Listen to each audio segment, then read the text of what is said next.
It's cloudy and gray. Bird chirp as I serve my boo. I'm cool with the work I do. Clock ticks and the world might move. Time stops with a girl like you. Perch tie word, my dude. I observe life from a bird's eye view.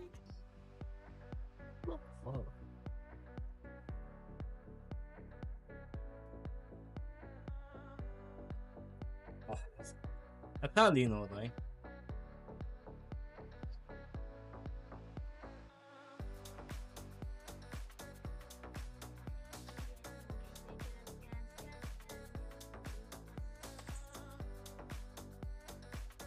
Whisper. Sender han noget stof. Mand. Jeg skal nok holde udkig. Whisper, mand.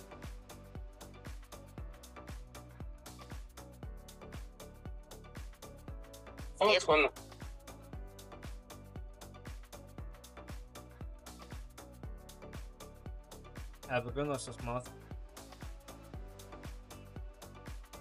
Jeg kan ikke skrive til det. Wrong?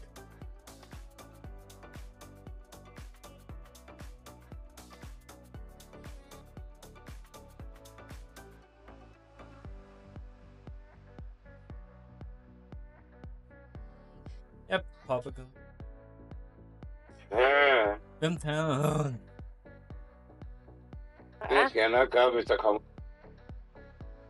Okay. Og hen dem der, så hen lidt lige. Ja, der var også. Mig. Politi.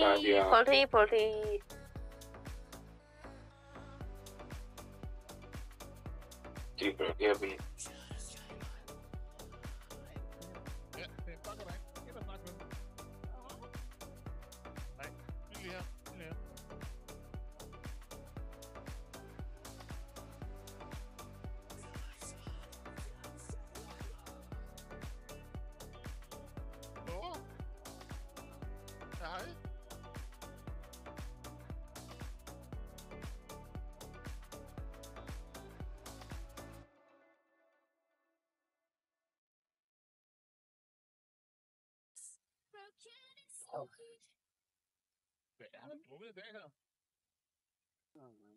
Nej, du har ikke drukket. Skal vi på det tage alkoholtest? Jamen, jeg har ikke kørt noget for fanden. Prøv lige at puste dig ind og røre en gang, så vi kan se, hvor du er i stand til at køre bil. Den her. Prøv lige at puste. Nej, helvede, jeg har ikke mere luft. Okay, den er rimelig høj. Den ligger på 1. Kan I love mig, at han ikke kommer til at køre? Altså? Jeg skal nok køre. Det var ham, der han skal fjerne hånden fra sin pistol. Ja, slap dig af, mand. Vi har bare kontrolleret sikkerheden i kasseapparatet, for fanden. Hvad er der med det? Det er da fuldst. Jeg skal nok køre. Jeg der er et eller andet med kasseapparatet. Ja, vi har tjekket sikkerheden for... Jeg kan sagtens køre bil. Ja, hvis I to lige træder væk, så får vi lige taget en alkoholtest på hende også, og så kan vi være sikre på, hvem der må få lov til at køre. Det er ikke nødvendigt, jeg er 100% ikke. Jamen, så synes jeg, I skal prøve at komme afsted. Jeg har en bedre idé om, hvordan vi betjent kører bilen. Ja, det er det, vi gør. Jeg kører. Hvad fanden er det, Martin Storm? Vi har påfyldt... Jamen, I tager bare afsted. I er velkommen til at tage afsted. Hvorfor skal der være så mange... Så Kim har fandme også. Hvorfor har han der grisebassen... Der er en hund. Nej. Hvad laver der Hej, Bo. Hej, Ip. Hvem er Pip? Hvor er Pip henne? Det ved jeg ikke, de har drukket af kasseapparatet. Nej, de har drukket, og så har vi tjekket kasseapparatet, og jeg ved ikke hvad. Jeg tror, vi har i hvert fald ikke hugget noget pattepap. Hvorfor tror I, vi hedder Bo? Jeg tænker, I lyder som Bo og Ip. Ja, det er. Ja, du kan godt hedde Pipi og Bo. Pipi og Bo. Og hvem? Og hvem? Hedder du hvem om bag? Nemlig. Og det er Squirty. Det kan godt, vi ikke er travlt i hvert fald. Jamen, så må vi aflive hende herinde. Hvad? Jeg synes ikke, den bil, der var nede på MC lige før blev lavet. Det ved jeg ikke. Jeg overvejede at ringe til MC for at få den taget af en togtruck. Det ser meget bekendt ud. Det ligner jo meget den, der var dernede i hvert fald. Er de ligeglade med hende, eller hvad? Er I ligeglade med hende, der render herinde? Hvem er det? Hvem der? Det er Grete nede for plejen. Det er Ip. Hun er det ligegyldigt, for hun har lige vist langt ud, det er jo alligevel. Og ja, så er I ligeglade med indbyggerne her i byen? Ja, okay, det er jo Ja, det var godt, hvis Ja, det ja. var Hey. Kæft. undskyld. Og ja, police brutality. Ja, men hvad er der? Så hvad fanden foregår der her? Ah, det er kaos. Tænker jeg også. Skal vi ind og snakke med dem?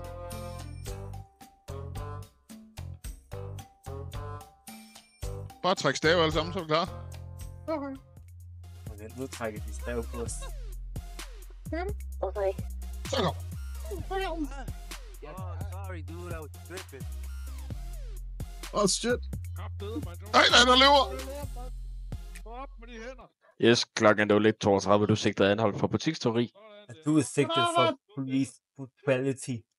Police brutality? Ja. Hvorfor søren? Hukommelsen. Klokken er 01.32, du sigter anholdt for butiksteori. Ja, klokken er 02. Du har ikke ret til at udtale det til politiet. Har du forstået dine sigtelser? Anholdt for police brutality. Jeg skal høre dig, om du har forstået dine sigtelser. Ja, det har jeg ikke. Det er modtaget. Kan forekomme, det bliver ud til politiet. Du bliver lige placeret i køretøjet her. Nej. Pas på hovedet. Nej. Ja, du er så dygtig, du er. Au for helvede! Nej, jeg sagde, du skulle passe på hovedet. Jeg sagde også nej. Kraftigt godt arbejde, det der. Ja, det er selvfølgelig rigtigt.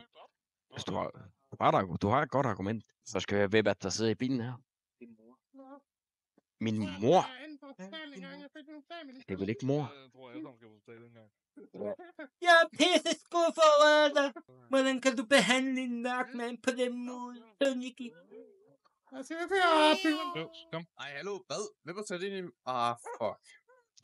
Vi skulle måske ikke have ham. Jo. Vel Nu lige. skal vi. Før du kører.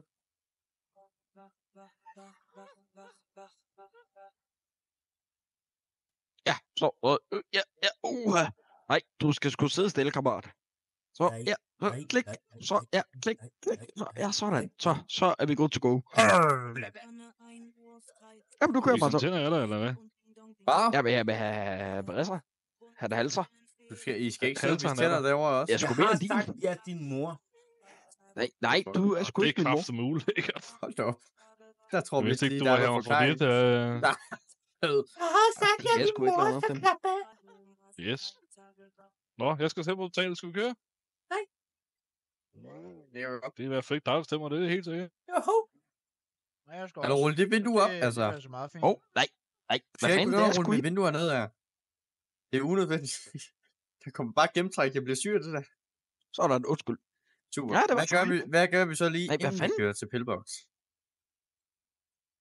Og 69 plus 1 rykker fra sidste opkald til Pillbox. Slut. Ja, du må ikke komme med. Grænse. Du må simpelthen 69 ikke komme med. plus 1 plus Pax. Slut. Nej! Nå, Hold kæft, hvor godt, mand. Så kører vi Ja, fandme. tak. Sådan. ja, Fedt. nu må du gerne komme med over nu. Ja, Skal vi køre ham ned, eller hvad? Nej, nu må du gerne komme med selv. shit. Hvad laver I? Så vi rykker med Pax. Og erstatning på mine glaskugler. Hvilket glas? Men du også lotto? Ja! Nu! Der er altså en, der ikke har det så godt på Mount Chili. Ej, nu stopper det! Nu stopper den der kraft ned, mand. Det er fandme snart erstatning. Altså, vi er alle sammen på hold i nakken heroppe, jo.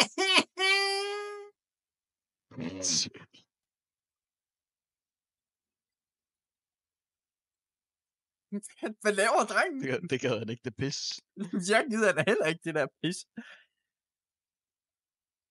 Og så ved jeg det ikke. Ej, Jeg ved ikke, hvad fanden. efter hvad 12 siger på den måde. Nej, det ved jeg godt nu. Det er Falco på bodycam, hvis 16 ligger og sagde, at... Hun får min kadet til at sige sådan noget igen, ikke? Så er der en trouble.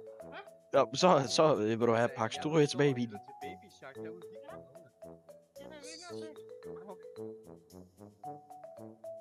Det er jo til en 61 hard work. Hvor er du sød, 25. Ja, Jeg med en sætter stor pris på fed dig. kniv. Haha, stab. Nej. Hvad fanden er det, Martin Storm? Nej, lad være med det der, Martine. Tæt. Det er Stormemænd! Jeg tror, han... 12. Min mor ringer lige igen. Øjeblik. Jeg Det kan var se, stadig mor din har lagt en opfordring, talebesked på 20 sekunder. Øjeblik. Ja, det passer nok meget godt. Jamen, det må vi lade være med. Nå, Max, kan du gå selv? Ja, men det er super. Så er det bare lige. Ja, men det lover jeg. Hvis du opfører dig pænt, så opfører Altså, doggen sig. hvis du løber, så løber hunden efter dig. Skal jeg yder fra, kan love dig for. Hey. Jamen, det er det der whisky. Jeg lover dig, den kan lugte far. Det lugter det. Ej, hund, hvad hedder du?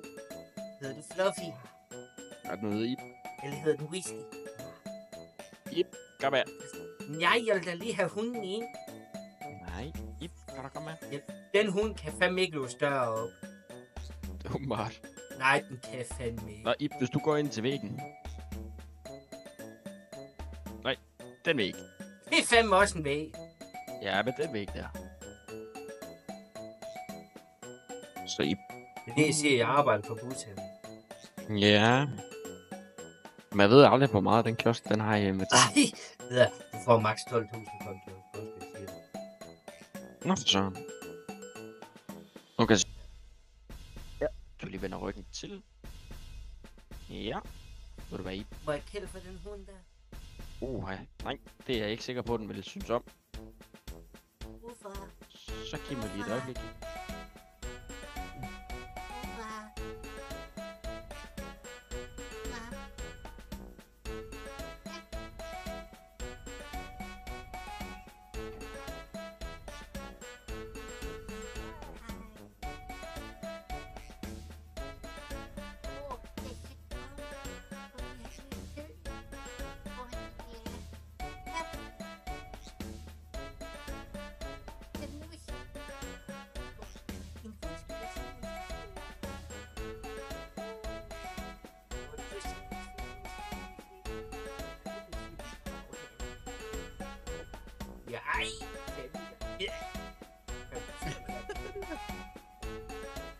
Så skal de høre, så er vi enige om, at det er modvirkende til butiksskoveri. Er det ikke korrekt?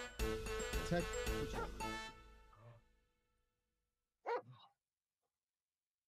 Vil du selv stoppe, eller lade hunden attack? Ja, det skulle da hunden, der gjorde det.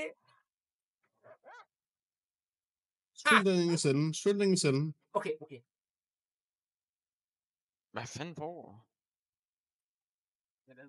Jeg lover dig, for jeg jagter dig resten af din politikkarriere. Nå, for søren, det lyder godt nok Og farligt. det kan jeg love dig for. Er det en trussel? Alt det her, det sker henne i, de kan fandme være trussel eller ikke trussel, det bestemmer det, hvad vi siger. Prøv, hvis du selv samler det der op og smider det over toilettet, ikke? Så får du peberspray. Jamen, jeg kan ikke samle op. Tag det hænder, kom så. Tag det hænder op. Kom nu. Tag det op. Og så over i toilettet. Kom så. Og så over i toilettet og smid det ud. Kom. Jeg fanden pisse på gulvet. Det har din hund fandme. 69. Det har din hund. Ja, der er pisse på gulvet, eller hvad? Nej, det er sgu ikke meget, det lover jeg dig. Jeg må indrømme, jeg kigger på tablen, men det skal kan du ikke holde vand inden, eller hvad? Det er sgu ikke mig, det er fandme det. Jeg tror, det er 12 eller 66, jeg tror, jeg igen før. Ja, jeg er kun sådan. Mig? 69. Og du må hvad? Dennis Søltoft. Nej, du må ikke kælde for min hud. Ja, nu synes jeg kraftigt, om du skal vande op og pusse din glorie deroppe og sige ja til, jeg må godt pusse. Jeg kan kælde for din køn. Men lidt, det er lige... Ej, det er sgu Karen, der ringer her. De siger, du har glemt dine nosser derhjemme. Jamen, ja, nu skal jeg sige dig en ting. Jeg har ingen nosser. Jeg har glas. Nej, det kan jeg godt høre. Det er ikke. Ja, grænsen er på 20.000. Var det dine sten, der lige faldt ned der, eller hvad? Ja, der er 25. Nej, det er mit glaskugler. Kanokje-kugler. Jeg vil røre ved. Det er ikke noget, du var. Nej, ellers trækker på at stoppe. Så for helvede for det dejlige lækker kødderbasse herovre, så jeg kan nu få det. Nej. Jamen, så kom. Skal vi måle? Vil du så røre ved den nu, eller hvad? Skal vi måle? Er det det, du siger, hva'? Skal vi måle? Det tænker jeg godt, vi kan. Hvordan har du sidst haft noget oppe i det urinrør der? Prøv lige at spørge det. Hvor skal jeg spørge ham? Lydia, Nej, det er en hende, 16. Ja, undskyld. Det er sgu ikke. Nå, okay, jamen så går de over på hende. Hej, hund! Jamen, hej, hund! Stolt fandt vi ud af noget i forhold til det kontant. Jeg kan lege med din flygtning. Det tror jeg ikke er en god idé. Ip, du er så klam, du er, mand. Hvad nu? Hvorfor sidder jeg og prikker noget igennem urinrøret? Det går sgu da have en as. Hvad prikker jeg hvad ud af urinrøret? Ja, det siger hun, I købte noget på Sinful, det så kørt ned igennem dit urinrør. Nej. Det ligger bare Det hun har sagt, jo. Du må være palestiv, så du ikke kan huske det. Ja, min kæreste, det er Ja, det klarer du. Det er hvem med Rønnald, det er. Hvem Rønne Røv, der er, eller siger du? Nej, Rønnald. Ham der... Ja, Roland, ja. Ja, det var min kæreste, men nu er han jo skrevet herfra. Så nu må jeg nødt til at knippe i lyden. Så har du også været på det hulfest, eller hvad? Ja, fuck, man. Klokken 2 om natten. Ja, klokken 2? Ja, det er sådan set et tid. Red mig! Hey, jeg har målt pæk sammen med Kim. Har du det? Ja, jeg har. Nå. Jo, jeg har smidt bukserne for hende. Så viser han 2 centimeter. Ja. Ja, men Ivan viser kun 2 millimeter. Ja, det er stadig bedre end 2 centimeter. Fordi så står den helt. Jeg har set M&M står større end det der, lort. Ja, og hvad så? Det står hele tiden, selvom den er lille eller stor. Ja, der. 12%. Når jeg skal skrive helsedsrapporten, skal jeg så skrive den individuelt for I, eller skal vi samle den? Du har simpelthen aldrig gjort noget. Hvad siger du? Giv et øjeblik, I. Hvorfor er jeg altid et øjeblik? Jamen, der går ikke så længe.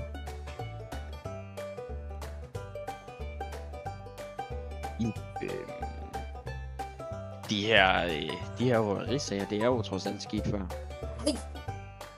Nej, det vil jeg næsten må påstå. Det er Karsten. Hvem er Karsten? Jeg ved ikke. En der. Nej. Okay, nu skal du have i. Det er nok stemme, der bliver træls for os. Nå, for søren. I og med, at du er tidligere straffet for samme forhold, så vælger jeg og vi sætter bøden ned til 10.000, men fængselsstraffen, den beholder vi på 10 måneder. Ja, det er super. Jamen, vil du helst køre... Ellers tak. Vil du helst køre med Birgitte op til fængslet, eller vil du have, at vi transporterer dig deroppe? Jeg vil gerne transportere. Det kan jeg ikke udtale mig om. Jamen, de er ikke på station længere. De er allerede taget sted. Jamen for helvede, så skynd jeg at tage mig med dem. Det kan ikke nå noget. Jamen for helvede, så jeg skulle da udrykning for alt muligt, altså. Der kan vi desværre ikke gå til jer. Ja, for helvede, det er jo I for helvede. Jeg er ligesom Egon Olsen, ligesom det område. Jeg er sammen med dem, jo. Altså, jeg skulle færge dem. Jeg har hørt, at Egon Olsen, han blev kørt af Birgitte. Er det ikke noget, du vil være en del af? Hvis jeg kan komme færge dem. Det tror jeg, du kan. Jeg tror, at du kan allerede nå at møde dem dog. I det. Skal vi ikke gøre det, I? Så Birgitte, hun elsker at køre dig. Nej, men de bliver snart på motorvejen. Jeg fik en whisky. Ja, jamen skal vi ikke gøre det så? Ja, vi ses der. Ja. Kommer du op og besøger mig, frøken? Det er herre 69. Okay, frøken 69. På dansk. Ja, frøken 69. Er du god til? Nå, ja. Der bliver for det første sendt en bøde på 10.000 frem til dig. Koster det så meget for dig?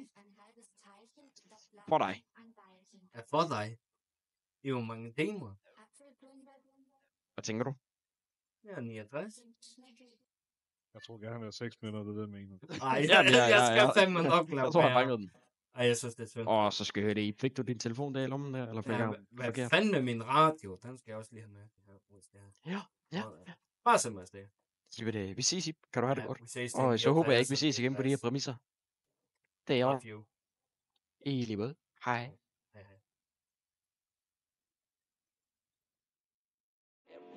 Cloudy and gray.